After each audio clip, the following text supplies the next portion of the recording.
الله الرحمن الرحیم. سلامونه، هیله ده چې ښه اوسئ، صحتمنده اوسئ. دا دوهم ځل ده چې زه دغې کور ته راځم. د دغې مورکۍ یو ځوان زوی په ملي اردو کې شهید شوی. دا خورکۍ د خلکو په کورونو کې کالي وینځي. دا اوس راغلی ده. همدغه ماشوم، دغه وړکی ماشوم همدغې ماشومې ته پرېږدي خپله ځي کار ته. په دغه کوټه کې ژوند کوي چې د کور وضعیت او حالت تاسې خپله لیدلی شئ.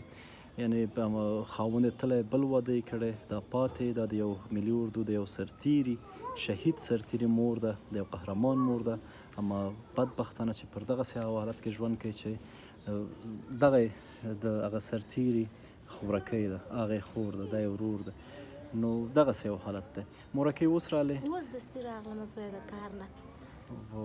وایي نن د کالي ډېر وینځلي. هغه چا کره چې کار کوي هغه زموږ ملګری ده. ما هغې نه پوښتنه وکړه دا خورکۍ چېرته ده؟ ستومانه یم، کالي مې هم ورته وینځلې، نور د کور صفایان مې ورته کړي دي. پس د دې نه چې مې هم دی لکه مشکل دی. زما اول دا درخواست د حکومت نه دی چې دغه زوی ماشونو پسې مې راته لږ کوشش وکړي او د دغه معاش راله حواله شي، نو دا ژمی به لږ په قراره تېر کړم. د دې زوی چې کله ژوندی و هم د 4 میاشتو معاش یې نه و اخیستی، بیا شهید شو. د هغې نه بعد چې کوم معاشونه دي هغه هم دغې خورکۍ ته نه دي رسېدلي. په زابل کې شهید شوی و که نه؟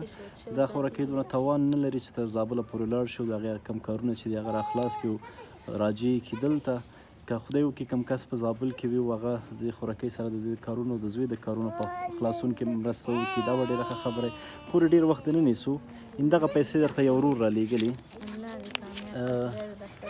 $50 دي او دی درته رالیږلي د دې ماشومانو د مصرف دپاره. نو کولی شي چې مخلوط دعاګانې کړي. الله دې دنیا او آخرت ښایسته کړي او تاسو سره دې الله ښه وکړي. خدای دې وبخښي. الله مطبعد او ودان لرئ. دغه د زوی معاشونه کې مې کوشش ته د حکومت خلک وکړي را سره مرسته را سره وکړي. دا به ډېر د دوی یوه ښېګڼه ما سره خوشحاله اوسه. خورکۍ انشاءالله حتما زموږ څه تاوان کې ورته دی دوبخښه. مننه چا چې دې هغې ته دعاګانې کوئ. ښه وخت، ښه وخت. مننه.